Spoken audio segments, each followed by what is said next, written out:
Reform are releasing their manifesto today. Dr. David Bull Very good morning to you. Deputy Leader of Reform UK. Are you standing?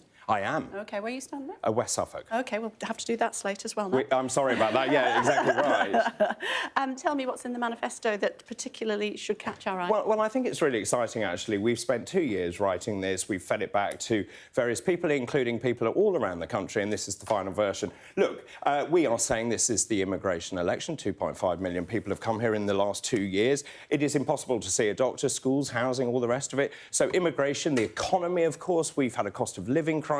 We're desperate to help people with that. From my point of view, health, right up there, of course. We know people can't see a doctor. We have an absolute crisis in the NHS, and our outcomes are terrible when you compare them with the rest of Europe. So, for example, 380,000 people haven't started their cancer treatment on time. That's unacceptable. We also see the waiting times for GPs and so on. We also, and you just read that headline about crime and policing, it's not working. OK, let's unpick some of that, shall we? NHS, that's your area of expertise. It is indeed. Why do you want to abolish the NHS? We don't. OK. The NHS Let's be really clear about that. Let me just quote you. The NHS model isn't working, says Nigel Farage. So what are you going to do to fix it, apart from moving money into private treatment? Well, let's start right at the top, which is that we spend a huge amount of money on the NHS, £176 billion, 11.7% of GDP. So when people say we need more money, we don't. When you have a problem and you chuck money at it, it becomes an expensive problem. So what we need to do is radically reform the way our NHS is provided and how we do that. Now, so there are a number of things in that. First of all, we need frontline health and social care staff to be out there, and that's why we're saying we're going to give them a tax break, so they will pay zero basic rate tax for the first 5 years, and that means they get a 13% pay uplift straight away. We also want to incentivise consultants to stay, and that means that we will remove the lifetime pension cap. And for those junior doctors, and I know this because the debt you get into as a result, we want people to stay in the NHS. We have a major problem where people leave the NHS and go elsewhere. So we've said if you stay in the NHS for 10 years, we'll write off your debt. But just to finish your point, we want to encourage the private sector. The key point to this, though, money remains, the care remains free at the point of need, and the money follows the patient. So, absolutely, we do not want to abolish the NHS. OK, and that's all fully costed? It's all in there, fully costed. All fully costed, yeah. Great. You want to cut government waste by £50 billion We do. Go around and tell me anyone on the street that doesn't believe that... Examples? Sorry? Well, the civil service would be a really good place to start, wouldn't it? And again, with the health service, look at the money, but it's not reaching the patient. So there are huge examples of government waste that we believe that we can actually go through and remove all of that waste. We are not efficient in this country. £50 billion a year? £50 billion. And then the whole of our costing is £140 billion, and there are lots of ways that we get to that. And have you asked the Office for Budget Responsibility or the Institute for Fiscal Studies? We have, and we've spoken to top economists. We've spoken to two deputy governors of the Bank of England. The OBR said? We've talked to... I can't tell you what the OBR said because I didn't speak to them. But what I do know is that top economists... How do you know you spoke to them? Because I do, because we know that we've had due diligence across all our policies. But definitely the Office for Budget Responsibility? As far as I'm aware, yes. OK, no, you said definitely earlier. OK, I'll go with definitely. We would have done, because Richard Tice has been over the detail of this. And also you've got to remember, the reason our party is very different, our spokespeople are experts in their field. That's why I'm heading up the health department. Net zero migration, every person comes in, another will have to leave. How will you enforce that? So we've said, look, 2.5 million people in 2 years. The government has committed to getting immigration down. So it was 745,000 2 years ago. It's now 685,000. It's too much. So what we've said is, look, this country thrives on immigration. How will you enforce It's about actually the amount. Well, this is legal immigration. No, so how will you enforce one person in, one person out? How will you enforce It's up to the government, isn't it? So you have quotas on the numbers of people that can come here. So we're talking about 500,000 How will you enforce people every year? We're going to, well, let me give you a very good example. So the employer immigration tax from 13.8% up to 20%, bringing in £20 billion. What we want to do is to get the 9 million people who are economically inactive back into work, 5 million people on out-of-work benefits. And we need to incentivise companies to do that and to stop relying on cheap labour. And that is what is happening currently. How will you enforce getting people out of the country? No, we said net zero immigration. We can't force people out of the country. No, you said every person comes, another will have to leave. No, the net migration, people do leave. So say 500,000 people. Every person that comes in, another will have to leave. No, they will leave. I'm just asking how. No, you will have to leave. How will you enforce it? So we know that people leave this country. Say 500,000 leave, then you have an influx of 500,000. OK, two-strike rule on welfare, where benefits are withdrawn if job seekers turn down 2 job offers. What happens then to those people?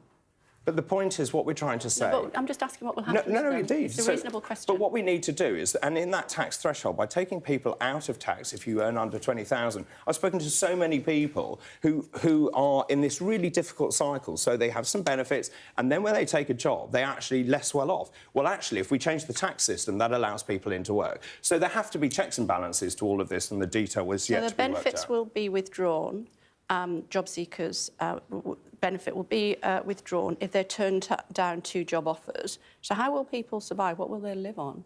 The point is that we need to make work attractive, don't we? Well, the point... I think you're seeing this from a very negative point of view. The fact is that... I'm asking questions. This is what it says in your manifesto. I'm asking you to explain it. I'm saying, if you're going to withdraw people's benefits, what do you expect them to live on? We expect them to take jobs which are appropriate. And what if they don't? Well, they have to take them, don't they? Why should they sit at home and not do anything? So what should happen to them? So they should be having coaches and mentors and taken into work. Will they starve themselves to death? Sorry?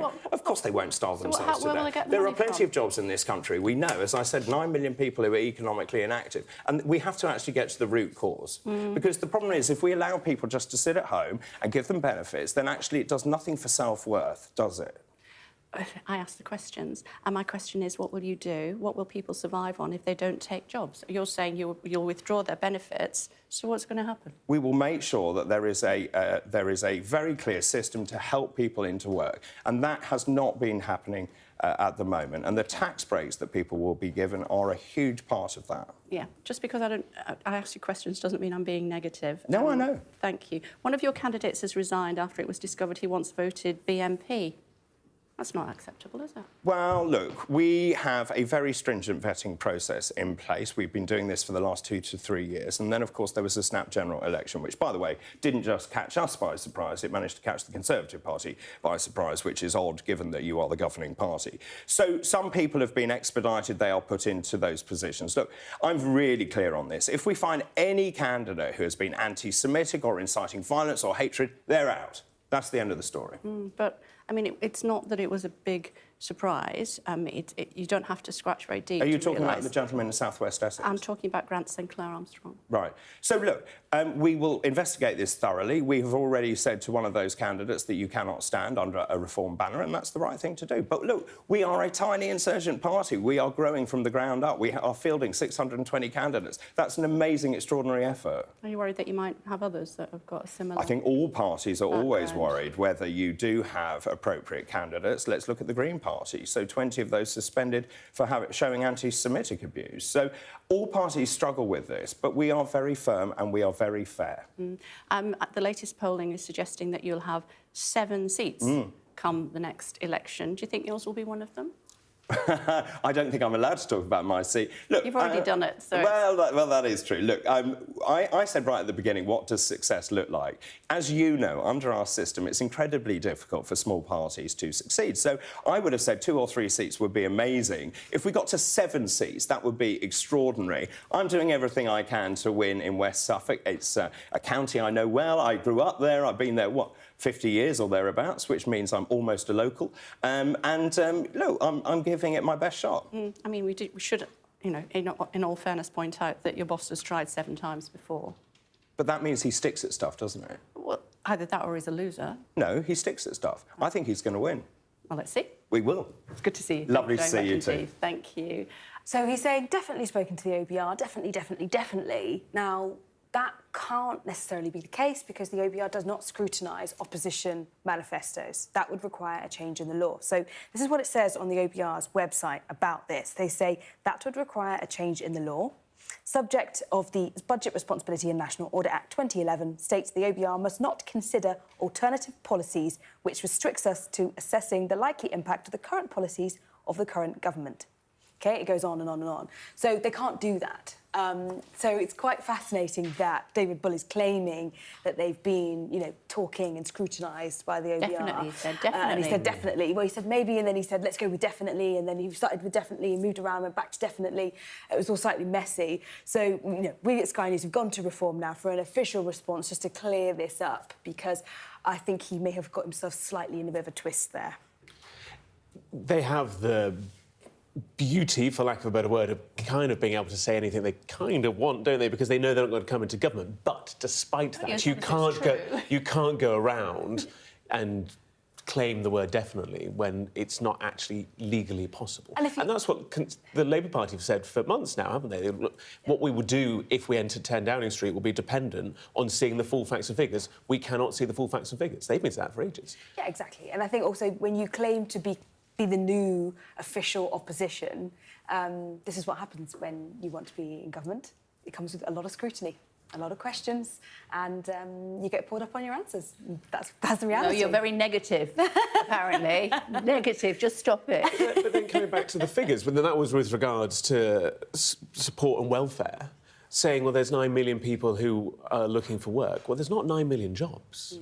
There's about 1 million or so roughly unfilled vacancies. That, again, that maths did not compute. And it's not, well, they could just go and find jobs. Well, Stop being negative. I'm asking questions. Well, I'm not asking questions, I'm pointing out points. But it just, again, that maths just not compute, and people can't job share. So your point of, well, what are they going to do if they're not in work, stood to reason. Thanks. No worries.